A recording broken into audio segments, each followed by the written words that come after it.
एक जंगल में सूखे का मौसम आया हुआ था। काफी समय से उस जंगल में बारिशें भी नहीं हुई थीं, जिस कारण उस जंगल में भोजन की भी बहुत ही ज्यादा कमी हो गई थी। कल ही बादल का संदेश पक्षियों के पास आया था कि जंगल में कुछ ही दिनों में बारिशें शुरू हो जाएंगी। मीनू चिड़िया, शुक्र है बादल भैया का संदेश आ गया है कि हमारे जंगल में कुछ ही दिनों में बारिशें शुरू हो जाएंगी। बारिशों के बाद हमारे जंगल में जो भोजन की कमी है वे भी दूर हो जाएगी और हमारे जंगल में पानी की समस्या भी दूर हो जाएगी। फिर हमारे जंगल में कोई भी समस्या नहीं होगी। और हाँ मीनू चिड़िया, इस बार तो हम सभी पक्षियों के पास अपने लकड़ियों के पक्के पक्के घर भी हैं। बारिशों के दिन हम आराम से अपने लकड़ियों के घर में गुजार लेंगे। मतलब इस बार बारिशों में हमें किसी भी चीज की कोई भी समस्या नहीं है। हम आराम से बारिशों के दिन गुजार सकेंगे। पक्षियों, बारिशें तो होने वाली हैं, इसीलिए मैं सोच रही हूँ कि बारिश से पहले पहले ही हम जमीन में काफी सारे चावल बो देते हैं, ताकि बारिश के पानी से हमारी चावल की फसल जल्दी बढ़ जाए और बारिशों के बाद हमें भोजन की कोई कमी ना हो। हम बैठकर भोजन खाएं। हाँ मीनू चिड़िया, अगर हम चावल अभी जमीन में बो देंगे तो बारिशों के पानी से जल्दी हमारी चावल की फसल निकल जाएगी और हमें भोजन की कोई कमी नहीं होगी। पक्षियों, तुम सभी पक्षियों के पास थोड़े थोड़े चावल तो होंगे ही ना। तुम सब पक्षी अपने थोड़े थोड़े चावल मुझे दे दो, ताकि मैं सारे चावल जमा कर कर एक जगह जमीन में ले जाकर बो दूं। मीनू चिड़िया, तुम कालू कौवे से पूछ लो। मुझे तो नहीं लगता कि कालू कौवे के पास चावल होंगे, क्योंकि कालू कौवा बहुत ही ज्यादा आलसी है। कबूतर, तुम्हें ऐसा क्यों लगता है कि मेरे पास चावल नहीं होंगे? मीनू चिड़िया, मैंने बहुत मेहनत करके चावल जमा किए हैं, मैं वे चावल तुम्हें दे दूंगा। तो फिर तय रहा, सभी पक्षी अपने थोड़े थोड़े चावल लाकर मुझे दे देंगे। फिर सभी पक्षी अपने चावल लेने के लिए अपने अपने घरों की तरफ चले जाते हैं। तुमने मीनू चिड़िया को ऐसा क्यों कहा कि हमारे पास चावल है? हमारे पास तो बस इस पोटली में थोड़े से ही चावल हैं, जो तुम्हारे मामा जी ने दिए थे। अब अगर ये चावल हम मीनू चिड़िया को दे देंगे तो हम क्या खाएंगे फिर? तुम बिल्कुल भी चिंता ना करो, मेरे पास एक बहुत ही शातिर योजना है, जिससे हमारे पास भोजन ही भोजन होगा। मुझे भी बताओ ना, आखिर तुमने ऐसी क्या योजना बनाई है जिससे हमारे पास भोजन ही भोजन होगा? देखो, अभी हम अपने चावल ले जाकर मीनू चिड़िया को दे देंगे और सभी पक्षी भी अपने अपने चावल मीनू चिड़िया को दे देंगे और फिर रात को हम मीनू चिड़िया के घर में जाएंगे और वे सारे चावल चोरी कर कर अपने घर में ले आएंगे। इस तरह किसी पक्षी को भी नहीं पता चलेगा कि मीनू चिड़िया के घर से सारे चावल हमने चोरी किए हैं, क्योंकि सभी पक्षियों को तो पता है कि हमारे पास अपने खाने के लिए चावल हैं। पर अगर हम पकड़े गए ना, तो बहुत ही धुलाई होने वाली है हमारी। वे पक्षी हमें नहीं छोड़ेंगे। देखो, हमें इस काम में थोड़ा तो रिस्क लेना ही पड़ेगा। तुम बिल्कुल भी चिंता ना करो, हम इस बार नहीं पकड़े जाएंगे। और फिर कालू कौवा और रानी कौवी अपनी चावल की पोटली लेकर मीनू चिड़िया के घर की तरफ चले जाते हैं। जंगल के सभी पक्षी अपनी अपनी भोजन की पोटलियां लाकर मीनू चिड़िया को दे देते हैं और मीनू चिड़िया से कहते हैं, मीनू चिड़िया, हमने ये चावल बहुत ही मेहनत से जमा किए हैं, अब से इसकी जिम्मेदारी तुम्हारी है। हाँ मीनू चिड़िया, ये चावल हमने तुम्हारी जिम्मेदारी पर तुम्हें दिए हैं। अगर हमारे चावल को कुछ भी हुआ तो इसकी जिम्मेदार तुम होगी और हमारे चावल भी तुम ही हमें लौटाओगी। पक्षियों, तुम सब बिल्कुल भी चिंता मत करो, तुम सभी पक्षियों की चावल की जिम्मेदारी अब से मेरी है। फिर सभी पक्षी अपनी अपनी चावल की पोटलियां देकर अपने अपने घरों की तरफ चले जाते हैं। रात होने वाली है, कल सुबह जल्दी उठकर मैं ये सारे चावल ले जाकर किसी अच्छी जमीन पर बो दूंगी। फिर जंगल में रात भी हो जाती है। देखो, मीनू चिड़िया सो रही है। चलो, मैं जल्दी से मीनू चिड़िया के घर में जाता हूँ और सारी चावल की पोटलियाँ चोरी कर कर ले आता हूँ।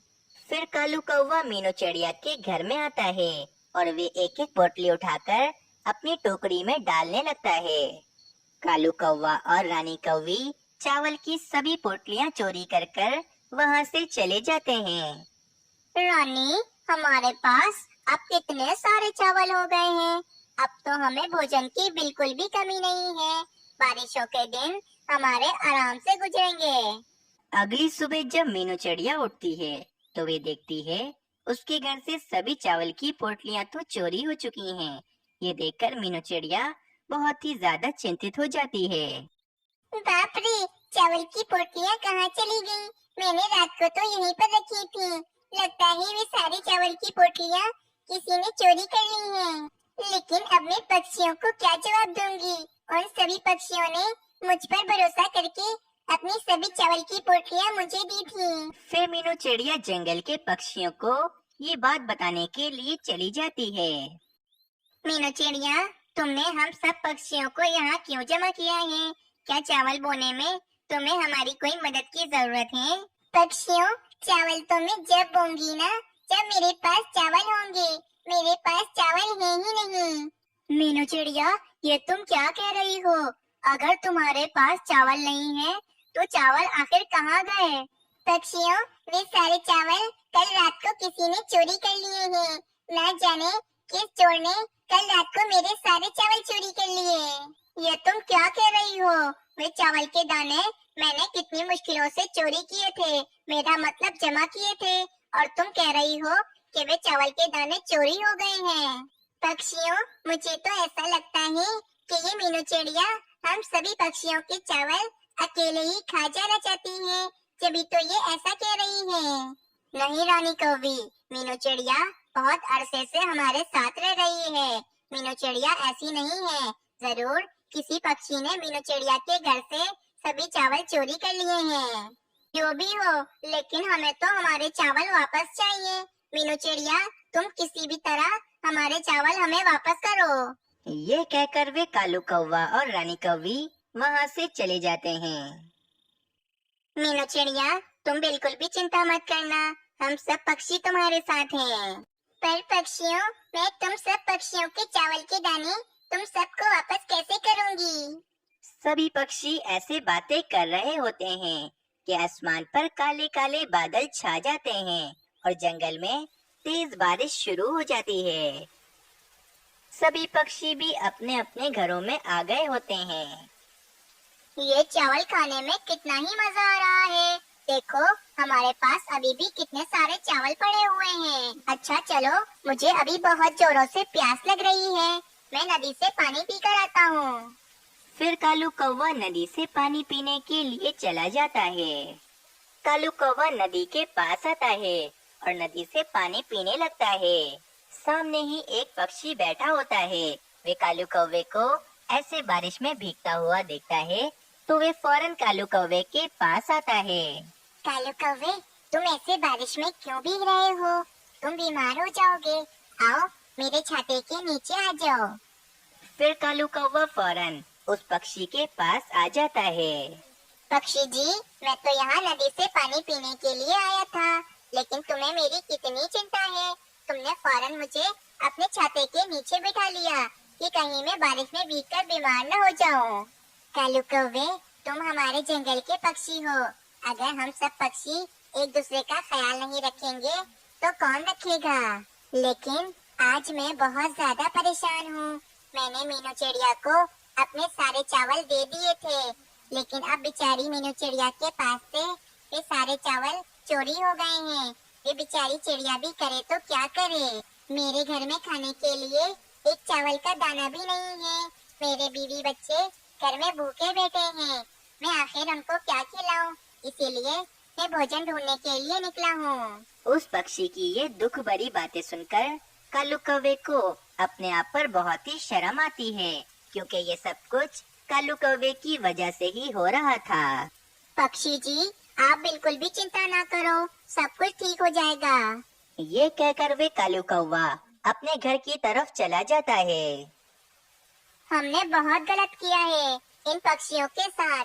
ये पक्षी हमारी कितनी चिंता करते हैं कि हम कहीं बारिश में भीग न जाएं और बारिश से बीमार न हो जाएं। इसलिए वे हमें अपने छाते के नीचे बिठा लेते हैं, और हमने इन पक्षियों के साथ कितना बुरा किया है।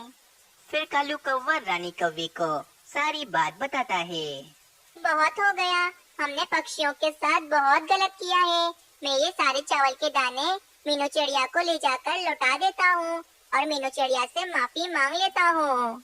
फिर कालू कौवा और रानी कौवी चावल की पोटलियां लेकर मीनू चिड़िया के घर की तरफ चले जाते हैं। हम बहुत शर्मिंदा हैं, हमने तुम सब पक्षियों के साथ बहुत ही गलत किया है।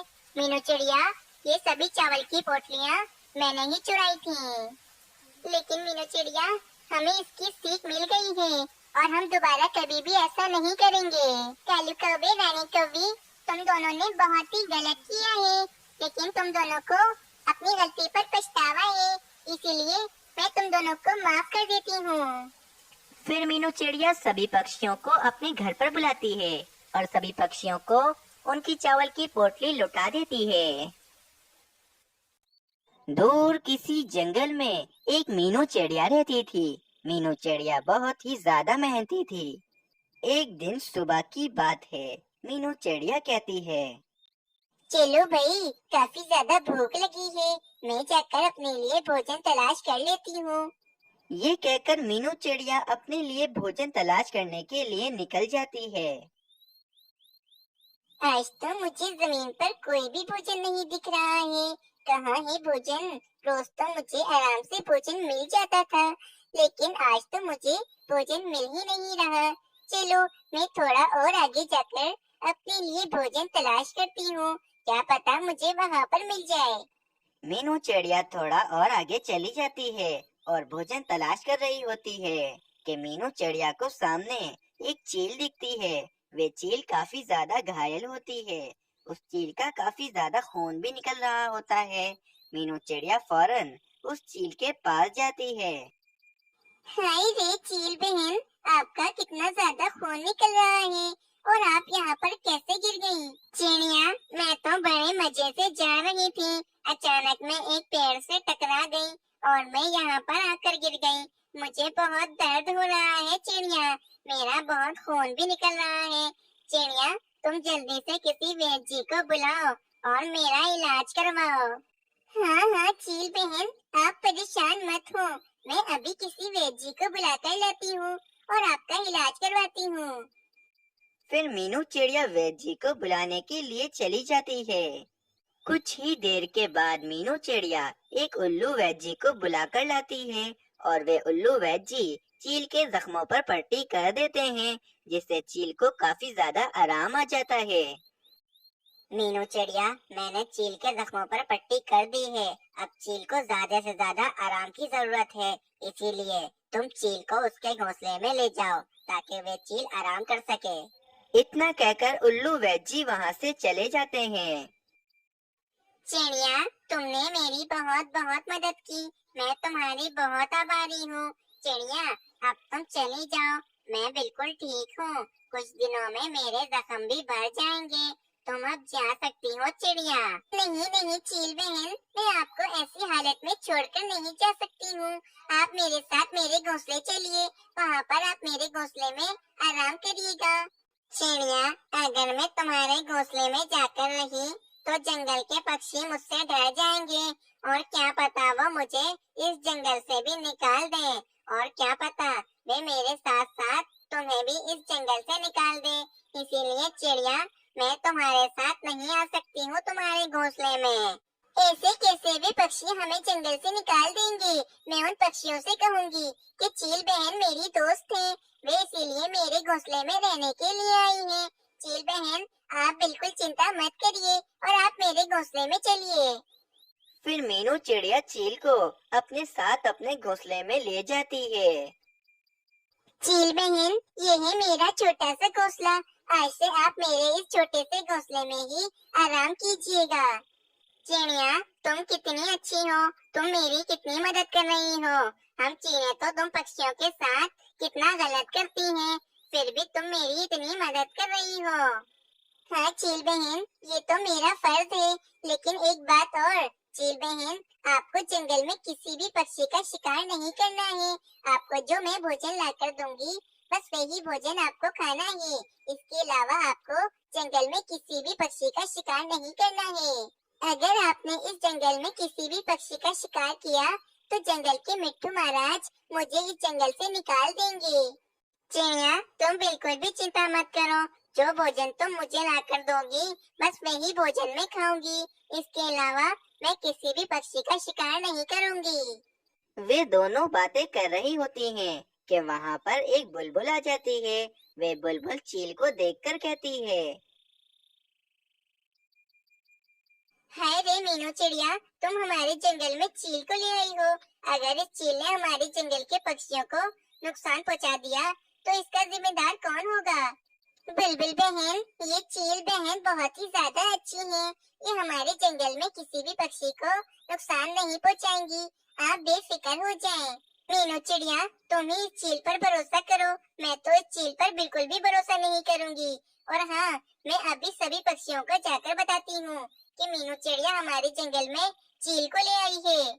ये कहकर बुलबुल वहाँ से चली जाती है।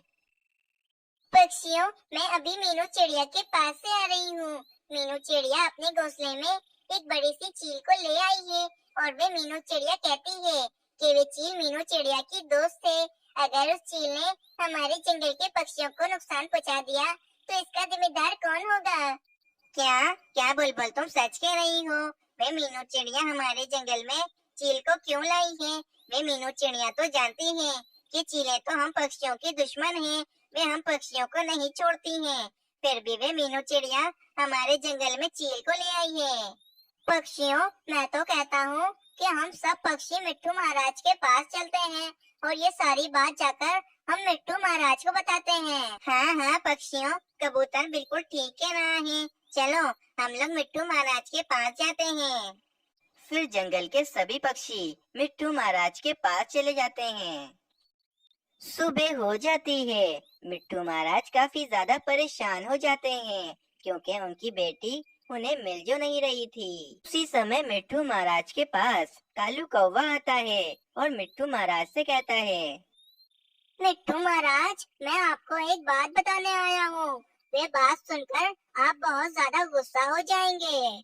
अच्छा, तो फिर बताओ कालू कौवे, वे क्या बात है जिसको मैं सुनकर काफी ज्यादा गुस्सा हो जाऊंगा? मिट्ठू महाराज, मैं अभी देख कर आ रहा हूँ कि मीनू चिड़िया जिस चील को हमारे जंगल में लेकर आई है, उस चील ने आपकी पिंकी तोती का शिकार कर लिया है और वे चील आपकी बेटी पिंकी तोती को वो मजे ले लेकर खा रही है। क्या ये तुम क्या कह रहे हो कालू कौवे? उस चील ने मेरी पिंकी तोती को मारकर खा लिया है। हाँ हाँ मिट्ठू महाराज, मैं बिल्कुल सही कह रहा हूँ। उस चील ने आपकी पिंकी तोती को मारकर खा लिया है। कालू कौवे, मैं उस मीनू चिड़िया को नहीं छोड़ूंगा। कालू कौवे, तुम अभी जाओ और जाकर तुम मीनू चिड़िया और उस चील को मेरे पास बुलाकर लाओ। कुछ ही देर के बाद कालू कौवा मीनू चिड़िया और उस चील को बुलाकर महल में ले आता है। मीनू चिड़िया, मैंने तुम पर भरोसा कर इस चील को हमारे जंगल में रहने की इजाजत दी थी और इस चील ने मेरी बेटी पिंकी तोती को मारकर खा लिया है। तुमने ली थी ना इस चील की जिम्मेदारी, अब मैं तुम्हें नहीं छोड़ूंगा। चील बहन, ये मिट्ठू महाराज क्या कह रही है? क्या आपने मिट्ठू महाराज की बेटी पिंकी तोती को मारकर खाया है? नहीं चिड़िया, मैंने मिट्ठू महाराज की बेटी को नहीं खाया है। सुना मिट्ठू महाराज, आपकी बेटी पिंकी तोती को चील बहन ने नहीं खाया है। आपको कोई गलत फहमी हुई है। नहीं मीनू चिड़िया, मुझे कोई गलत फहमी नहीं हुई है। इस कालू कौवे ने खुद देखा है कि इस चील ने मेरी पिंकी तोती को मारकर खा लिया है। हाँ मीनू चिड़िया, मैंने खुद देखा है कि इस चील ने मिट्ठू महाराज की बेटी पिंकी तोती को मारकर खा लिया है। चिड़िया, मेरा यकीन करो, मैंने मिट्ठू महाराज की बेटी को नहीं खाया है। ये कौवा मुझ पर गलत इल्जाम लगा रहा है। मीनू चिड़िया, सारे सबूत तुम्हारे खिलाफ हैं, इसीलिए मैंने फैसला कर लिया है कि मैं अपनी बेटी के जुर्म में तुम्हें कल सुबह फांसी पर चढ़ा दूंगा। वाह भाई वाह, कल सुबह मीनू चिड़िया को फांसी हो जाएगी और उसके बाद तो मैं पक्षियों के आराम से भोजन चोरी करूंगा और मुझे रोकने वाला भी कोई नहीं होगा। चलो, मेरा फैसला एकदम अटल है। कल सुबह मीनू चिड़िया को फांसी होगी तो मतलब जरूर होगी। फिर मिट्ठू महाराज का सैनिक मीनू चिड़िया को ले जाकर एक पिंजरे में कैद कर देता है।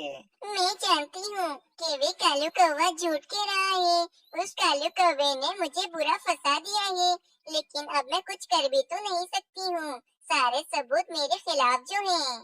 रात हो जाती है। कालू कौवा गुफा की तरफ जा रहा होता है, जहाँ रानी कौवी ने पिंकी तोती को छुपा कर रखा हुआ होता है। कालू कौवा चील के घोंसले के सामने से जा रहा होता है, तो वे चील कालू कौवे को जाते हुए देख लेती है। ये शातिर कौवा इतनी रात को कहाँ जा रहा है? चलो मैं इस कौवे का पीछा करती हूँ और देखती हूँ कि ये कौवा इतनी रात को किस तरफ जा रहा है। फिर वे चील भी कालू कौवे के पीछे पीछे चली जाती है। कालू कौवा गुफा के अंदर चला जाता है और वे चील भी कालू कौवे के पीछे पीछे उस गुफा के अंदर चली जाती है। कालू जी, ये क्या? आप इस चील को इस गुफा में क्यों ले आए हो? रानी, मैं इस चील को इस गुफा में नहीं लाया हूँ। ना जाने ये चील यहाँ पर कैसे आ गई। मिट्ठू महाराज की बेटी को तुम दोनों ने इस गुफा में छुपा कर रखा है और तुमने मुझ पर इल्जाम लगाया कि मिट्ठू महाराज की बेटी को मैंने मारकर खा लिया है। मेरे साथ अभी तुम दोनों मिट्ठू महाराज के महल चलो और वहाँ जाके सब कुछ सच सच बता दो, वरना मैं तुम दोनों को मारकर खा जाऊंगी। नहीं नहीं चील दीदी, हम आपके साथ मिट्ठू महाराज के महल चलते हैं और वहाँ जाकर हम मिट्ठू महाराज को सब कुछ सच सच बता देंगे। बस आप हमें मारकर नहीं खाना। फिर वे चील पिंकी तोती को अपनी पीठ पर बिठाकर कालू कौवे और रानी कौवी को मिट्ठू महाराज के महल की तरफ ले जाती है। मेरी बेटी मिल गई। चील, तुमने तो मेरी पिंकी तोती को मारकर खा लिया था ना, तो फिर मेरी बेटी तुम्हें कहाँ से मिली? फिर वे कालू कौवा सारी बातें मिट्ठू महाराज को बताता है। ये सारी बातें सुनकर तो मिट्ठू महाराज काफी ज्यादा गुस्सा हो जाते हैं। कालू कौवे, तुमने इस चील पर इल्जाम लगाया और उस बेचारी मीनू चिड़िया को मैंने पिंजरे में कैद कर दिया।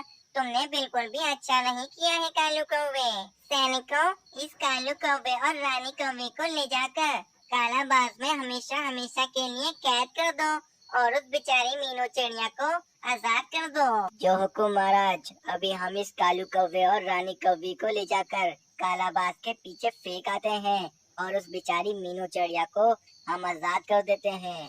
फिर वे दोनों सैनिक कालू कौवे और रानी कौवी को हमेशा हमेशा के लिए पिंजरे में कैद कर देते हैं। मीनू चिड़िया, मुझे माफ कर दो। मेरी गलती की वजह से तुम्हें मैंने पिंजरे में कैद कर दिया। तुम मुझे माफ कर दो मीनू चिड़िया। मिट्ठू महाराज, ये सब कुछ कालू कौवे और रानी कौवे की वजह से हुआ था और आपने उन दोनों को सजा दे दी है। मीनू चिड़िया, ये चील हमारे जंगल में जितना चाहे उतना रह सकती है। मुझे कोई भी दिक्कत नहीं है। प्यारे दोस्तों, इस कहानी से हमें ये सीख मिलती है कि गलत करने वालों के साथ हमेशा गलत ही होता है। तो प्यारे दोस्तों, आप लोगों को ये कहानी कैसी लगी हमें कमेंट कर जरूर बताएं। हमें आपके कमेंट का बेसब्री से इंतजार रहेगा।